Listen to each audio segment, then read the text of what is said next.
हरि भक्ति भावनाले मुक्ति हुन सजिलो, मुक्ति हुन सजिलो, भक्ति भावनाले मुक्ति हुन सजिलो, मुक्ति हुन सजिलो।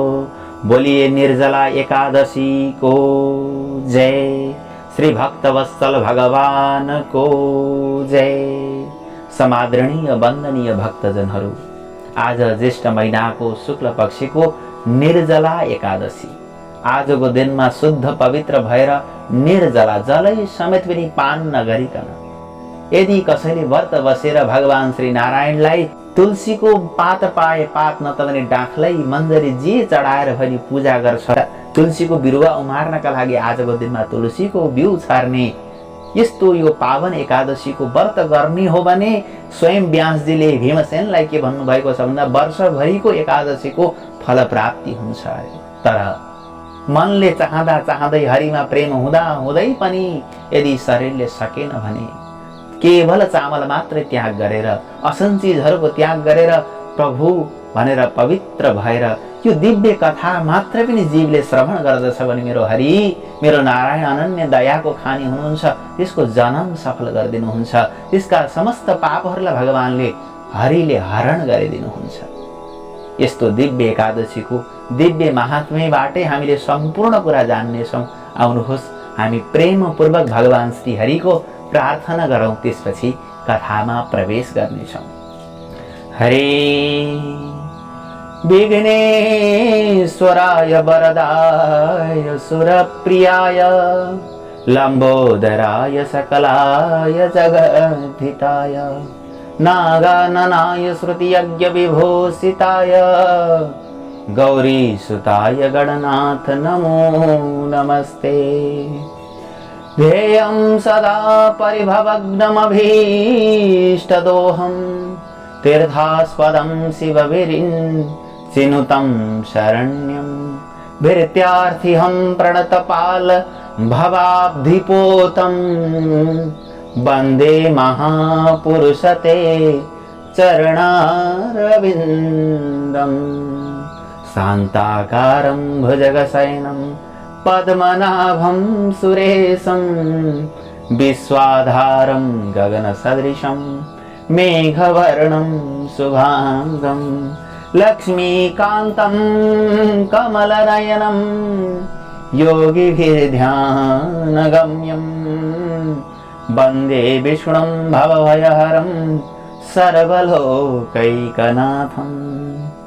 ॐ नारायणं नमस्कृत्य नरं चैव नरोत्तमं देवीं सरस्वतीं व्यासं ततो जयमुदीरयेत्। ओम नमो भगवते वासुदेवाय। उनै प्रभु परमात्मा भगवान श्री नारायणले जगतका प्राणीहरूको कल्याण गर्नका लागि द्वापर युगको अन्तिममा कृष्ण द्वैपायन व्यासको रूपमा प्रकट हुनुभयो, जसले वेदलाई सबैले बुझ्न सकुन् भनेर चार भागमा विभाजन गर्नुभयो। ऋग्वेद, यजुर्वेद, सामवेद र अथर्ववेद बनेर संसारलाई दिनुभयो।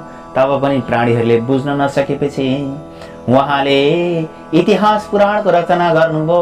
18 पुराण 18 उपमहापुराण रचना गरेर यो संसारमा व्यासोशिष्टम जगत सर्वम भनेको छ। संसारमा यस्ता कुनै कुरा छैनन् रे जुन व्यासजीले भन्नु भएको छैन। उनै यस्ता भगवानका अवतार मान्नुहुने स्वयं जगत गुरु व्यासजीले आज जो भीमसेन भनेर जानिनुहुन्छ पंच पाण्डव मध्ये, जसको भोक बढी छ, जसको शरीरै ठुलो छ, यस्ता भीमसेनका समक्षमा व्यासजीले यो महात्म्य कथा बताउन आरम्भ गर्दा स्वयं भीमसेनले भगवान वेदव्याससँग प्रश्न गर्नुभयो। पितामह महाबुद्धे शृणु मे परमं वचः युधिष्ठिर च कुन्ती च तथा द्रुपद नन्दिनी। भीमसेन भन्दछन्, हे महाबुद्धि, हे पितामह, हजुर श्रवण गरिदिनुहोस्। युधिष्ठिर, कुन्ती माता, द्रौपदी तथा अर्जुन नकुल सहदेवले सदैव एकादशीको व्रत बस्ने गर्दछन्। सदैव एकादशीको व्रत बस्ने गर्दछन्। कुनै प्रकारले उनीहरूले भोजन गर्दैनन्। एकादश्यां न भुञ्जन्ति कदाचिदपि सुव्रत। तर मेरो भोग असाध्यै बढी भएको कारणले गर्दा उनीहरूले भने पनि मैले व्रत गर्न सक्दिनँ, किनकि मलाई बढी भोग लाग्छ। बरु मैले विचार गर्छु, दानं दस्यामि विधिवत् पूजयिष्यामि केशवम्। भगवानको पूजा गर्छु, जे भनेको त्यही दान गर्छु, तर बिना उपवास नगरिकन मलाई एकादशीको फल प्राप्ति हुने कुनै त्यस्तो उपाय छ कि मलाई बताइदिनुहोस् भनेर भीमसेनले वेदव्याससँग प्रार्थना गरिसकेपछि तब वेदव्यास भन्नुहुन्छ, यदि स्वर्गोत्यभीष्ट्यस्ते नरको दुष्ट एव च एकादश्यां न भोक्तव्यं पक्षयोरुभयोरपि। हे बाबु, हे नाति, मेरो कुरा श्रवण गर। यदि स्वर्ग अत्यन्त अभिष्ट छ, स्वर्ग जाने इच्छा छ भने, प्रिय छ भने, नरक तिमीलाई राम्रो लाग्दैन, नरक जान मन छैन भने, महिनामा दुईटा पक्ष हुन्छन्, ती दुईटै पक्षका कृष्ण र शुक्ल पक्षका एकादशीमा भोजन गर्नु हुँदैन, खाना खानु हुँदैन। तब भीमसेनले भन्छन्, पितामह महाबुद्धि कथयामि तवाग्रतः एकं भुक्तेन शक्तोह मुपवासं कथं मम। तब भीमसेनले के भन्छन् भने, हे महाबुद्धि पितामह, म तपाईलाई अगाडि भन्दछु, हे महामुनि, एकपल्ट भोजन गरेर त मेरो निर्वाह हुँदैन, म उपवास कसरी गरौँ। वृक नाम गरेका जो अग्नि त्यो सदा मेरो उदरमा अर्थात् मेरो पेटमा जलिराखेको हुन्छ, भनेको मलाई भोक लागिराख्छ। जब म धेरै भोजन गर्दछु तब त्यो क्षुधा शान्त हुन्छ, त्यो भोक शान्त हुन्छ। हे महामुनि, म त केवल एउटा व्रत गर्ने शक्ति छ जसले स्वर्ग प्राप्त हुन्छ, त्यस व्रतलाई म विधिपूर्वक गर्नेछु। त्यही एउटा व्रत बताउनुहोस् जसले मेरो कल्याण होस्। वर्षभरिका 24 वटा एकादशी त म त गर्नै सक्दिनँ, कस्तै केही उपाय छ कि भनेर भनिसकेपछि वेदव्यासले भन्न थाल्नुभयो, हे बाबु, मानव धर्म र वैदिक धर्मको विषयमा मैले अगाडि तिमीलाई जानकारी गराएको छु, परन्तु कलिकालमा त्यस धर्मलाई गर्ने शक्ति हुनेवाला छैन, हुँदैन। अब म तिमीलाई यस्तो कुरा बताउँछु, सजिलो उपायले थोरै दुःखले महाफल दिने, जो सबै पुराणहरूको सारांश छ, सोही म तिमीलाई वर्णन गर्दछु, ध्यान दिएर सुन। जो दुवै पक्षको एकादशीका दिन भोजन गर्दैनन् अर्थात् व्रत गर्दछन्, ती नरकमा जाँदै जाँदैनन्। एकादश्यां न भुञ्जित पक्षयोरुभयोरपि एकादश्यां न भुक्त्यो न याति नरकं तुषः। व्यासजीको वचन सुनेर महाबली भीमसेनले पिपलका पातका समान कम्पित र भयभीत भएर भन्दछन्, हे पितामह, मेरा दाइ भाइले मलाई नित्य व्रत बस्न भन्छन्, तर मैले व्रत बस्न सक्दिनँ। त्यसै कारणले गर्दा मलाई धेरै फल प्रदान गर्ने एउटै जो व्रत गरेर मेरो कार्य सिद्धि हुन्छ। म त अत्यन्त डराई नरकमा पर्ने रहेछु। यस्तो उपाय केही छ भने म समक्षमा हजुरले भन्ने आज्ञा हो। भनिसकेपछि मुस्कुराउँदै व्यासजी भन्नुहुन्छ, वृषस्ते मिथुनस्ते वा शुक्ला एकादशी भवेत् ज्येष्ठ मासे प्रयत्नेन स्वपास्या जलवर्जिता। अर्थात् हे बाबु, हे भीमसेन, कहिले वृष राशिमा सूर्य भएको बेलामा, कहिले मिथुन राशिमा सूर्य भएको बेलामा पर्ने ज्येष्ठ महिनाको शुक्ल पक्षकी, जसलाई निर्जला एकादशी भन्ने गरिन्छ, त्यस समयमा निर्जल व्रत गर्नु पर्दछ। यो गर्यो भने तिमीलाई सारा पुण्य प्राप्ति हुन्छ। यो गर्यो भने तिमीले भने जस्तै तिमीलाई फल प्राप्ति हुन्छ। यस दिनका दिनमा स्नान र आचमन गर्नका लागि जल वर्जित छैन, तर एक मास सुन जति जलमा डुब्छ त्यति जल आचमन गर्नलाई योग्य बताइएको छ। धेरै जल खान भएन। गाईको कानको समान हात गरेर त्यसमा एक मासा जल पान गर्नु। त्यो जल थोरै अथवा धेरै पान गर्नाले मदिरा समानको फल मिल्छ, अर्थात् रक्सी खाए समानको हुन्छ। त्यसैले धेरै पनि नखानु, थोरै पनि नखानु। यस समयमा अन्न भक्षण नगर्नु, गरेमा व्रत भङ्ग हुन्छ भन्ने कुरा तिमीले जान्नु पर्दछ। तन्न्यूनम अधिकम वित्वा सुरपान समम भवेत् उपभुञ्जित नैवान्नम व्रत भङ्गोन्यथा भवेत् भनेको छ। यसै प्रकारले एकादशीमा सूर्य उदयदेखि द्वादशीका सूर्योदय पर्यन्त जल ग्रहण नगर्नु अर्थात् भोजन नगर्नु, जल पनि पान नगर्नु। यति गरेमा बिना यत्न गरी 12 महिनाको एकादशीको फल प्राप्ति हुन्छ। उदयादुदयं यावत् वर्जयित्वा तथोदकम् अप्रयत्नादवाप्नोति द्वादशैकादशी फलम्।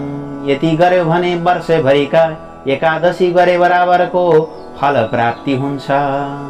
द्वादशीमा प्रातःकाल भएपछि स्नान गर्नु र विधिपूर्वक सुवर्ण तथा जल ब्राह्मणलाई दान दिनु। फेरि व्रतीले कृत्य भएर ब्राह्मणहरूले सहित भोजन गर्नु। हे भीमसेन, यस रीतिले व्रत गर्नाले जो पुण्य हुन्छ त्यो श्रवण गर। संवत्सरको मध्यमा जो एकादशी हुन्छन् तिनको फल निसन्देह यी द्वादशीमा प्राप्त हुन्छ। शङ्ख चक्र र गदा पाणी अर्थात् विष्णु भगवानले मसँग भन्नुभयो कि समस्त धर्महरूको परित्याग गरेर मेरा शरणमा आओ। सर्वधर्मान् परित्यज्य मामेकं शरणं व्रज। निराहार एकादशीको व्रत गर्नाले मनुष्य सबै पापहरूबाट छोड्दछन्। कलिकालमा धनको शुद्धि छैन अर्थात् दान दिएर सद्गति प्राप्त हुँदैन। स्मार्त संस्कार पनि छैन। यस दुष्ट कलियुगमा प्राप्त हुनाले वैदिक धर्म कहाँ छ? वेदले बताए अनुसार कसले के गर्न सक्दछ? एकादशम निराहारं नरः पापात् मुच्यते द्रव्य शुद्धि कलौ नास्ति संस्कार स्मृत एव वा। वैदिक अर्चको दोष चास्ते प्राप्ति दुष्टे कलौ युगे। तर हे वायुपुत्र, तिमीसँग बार म के भनौँ? दुवै पक्षका एकादशीमा भोजन नगर्नु र ज्येष्ठ शुक्ल पक्षकी एकादशीमा जल वर्जित रहेर अर्थात् जलपान केही नगरी यस व्रतलाई गर्नु। हे वृगोदर, यी एकादशीका दिन उपवास अर्थात् व्रत गर्नाले जो फल हुन्छ र सबै तीर्थहरूमा जो पुण्य हुन्छ तथा सबै दानहरूमा जो फल हुन्छ त्यो श्रवण गर। हे वृगोदर, ती सबै फलहरूको प्राप्ति यसलाई गर्नाले नै प्राप्त हुने गर्दछ। हे भीमसेन, वर्षभरिमा शुक्ल र कृष्ण पक्षका जति एकादशी हुन्छन् संवत्सरेण यास्स शिव शुक्ला कृष्ण वृकोदर उनको व्रत गर्नाले अर्थात् निर्जलाको व्रत गर्नाले धन धान्य बल आयु पुत्र र आरोग्यता आदि जो फल मिल्दछन् ती सबै यी एकादशीको व्रत गर्नाले मात्र पनि जीवलाई प्राप्ति हुन्छ। धन धान्य बलायुर्दाः पुत्रारोग्य धन प्रदा उपसिता नरा व्याघ्र इति सत्यम वदामि ते। त्यसै कारणले गर्दा हे नर व्याघ्र, म सत्य भन्दछु कि यस एकादशीका दिन उपवास गर्नाले विशाल शरीर भयंकर र कालो पहेँलो वर्णका यमदूतहरू भयंकर दण्ड तथा फाँसी लिएर ती मनुष्यका निकट जाँदैनन्। पीताम्बर धारण गरेका र हातमा चक्र लिएका मोहिनी मूर्ति विष्णुका दूत अन्तिम समयमा विष्णुको त्यो लोकमा लानका लागि आउँदछन्। यमदूत आउँदैनन्, भगवानका दूतहरू लिन आउँछन्। अन्तकाले नयन्तेव मानवं वैष्णवीं पुरीं तस्मात् सर्वप्रयत्नेन सोपोस्यादगवर्जिता। त्यसै कारणले गर्दा धेरै प्रयास गरेर भए पनि जल नखाइकन यस व्रतलाई गर्नु पर्दछ। पश्चात जल र गोदान गर्नाले मनुष्य सबै पापहरूबाट मुक्त हुन्छन्। भोलिपल्ट हामीले गाईदान र जलदान गर्नाले ठुलो पुण्य प्राप्ति हुँदो रहेछ। जन्मजय राजाका समक्षमा वैशम्पायनले बताउँदै भन्नुहुन्छ, पाण्डवहरूले जब यो कुरा सुने तब त्यस व्रतलाई गर्न थाले अर्थात् विशेष गरेर भीमसेनले यस व्रतलाई गरे। त्यसै कारणले गर्दा यस निर्जला एकादशीलाई भीमसेनी एकादशी पनि भन्ने गरिन्छ। त्यही नामबाट यो जगतमा प्रसिद्ध पनि भएको छ। लोके ख्याता बबुवः भनेको छ। हे राजन, त्यस्तै तिमी पनि समस्त पापहरूबाट अनुमुक्ति पाउन वर्षभरिको फल प्राप्ति गर्न यस एकादशीको व्रत जलै नखाइकन गर्ने गर र विष्णु भगवानको पूजा गर्ने गर। त्यसका लागि तिमीले एउटा मन्त्र उच्चारण गर्नुपर्छ। त्यो मन्त्र के हो भने, करिष्याम यद्य देवेश जलवर्जमुपोषणम् भोक्षे परेन्हि देवेश यनन्त तव वासरात् भनेर भन्नु। अर्थात् हे भगवान, म आज बिना जलको व्रत गर्दछु। हे देवताहरूका पनि मालिक हे अनन्त, हजुरको यो एकादशीको व्रत गरेर भोलि मात्रै मैले द्वादशीमा भोजन गर्नेछु भनेर यस प्रकारले संकल्प गर्नु, यस मन्त्रको उच्चारण गर्नु अनि सबै पापको विनाश गर्नका लागि श्रद्धा र इन्द्रियहरूलाई वशमा गरेर व्रतमा प्रवृत्त हुनु पर्दछ। स्त्री अथवा पुरुषको पाप चाहे सुमिरो अर्थात् मन्द्राचल पर्वतको समान भए पनि ती सबै एकादशीको प्रभावले भस्म हुन्छन्, नष्ट हुन्छन्। हे नराधिप, हे राजन, यस दिनका दिनमा जलमा रहेकी गाईलाई दान गर्नाले जो पुण्य प्राप्ति हुन्छ, त्यस्तै गरी वस्त्रले बेरिएको सुनले युक्त भएको कलश जो दान गर्नाले जुन पुण्य प्राप्ति हुन्छ, त्यो पुण्य कति छ त भन्दाखेरि प्रति प्रहर 4 करोड स्वर्ण दानको जो फल प्राप्ति हुन्छ, त्यति नै फल मात्र निर्जलाको एकादशी गर्नाले प्राप्ति हुने गर्दछ। पलकोटी सुवर्णस्य यामे यामे स्मृते फलम भनेको छ। यसरी पल पलमा हामीलाई प्राप्ति हुने गर्दछ। हे राजन, भगवान श्री कृष्णले भन्नुभएको छ कि निर्जला एकादशीका दिन स्नान, दान, जप, होम जो मनुष्य गर्दछन् ती सबै अक्षय हुन्छन्। स्नानं दानं जपं होमं एतस्यां कुरुते नरः तत्सर्वं चाक्षयं प्रोक्त मेतत् कृष्णस्य भासितम्। कृष्णस्य भासितम् भगवानले भन्नुभएको छ। हे नृप, हे जसले निर्जला एकादशीको व्रत गरे तिनलाई अरू के गर्न आवश्यकता छ र? विधि व्रत उपासना गर्नेहरूलाई पनि विष्णु लोक नै प्राप्ति हुने गर्दछ। मात्र एकादशीका व्रतका प्रभावले सम्पूर्ण कुरा प्राप्ति हुन्छ।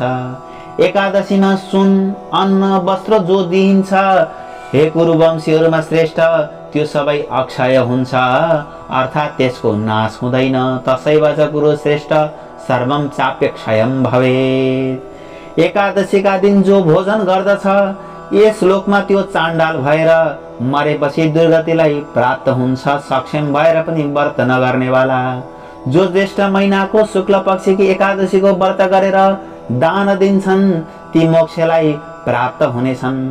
ब्राह्मणको हत्या गर्नेवाला, मद्यपान गर्नेवाला, गुरुसँग द्वेष राख्नेवाला, सदा मिथ्या भाषण गर्ने, द्वादशीले युक्त एकादशीको व्रत गर्नाले यी सबै पापहरूबाट मुक्ति प्राप्ति गरिन्छ। मुच्यते पातकै सर्वैर निर्जलायैरुपोषिता।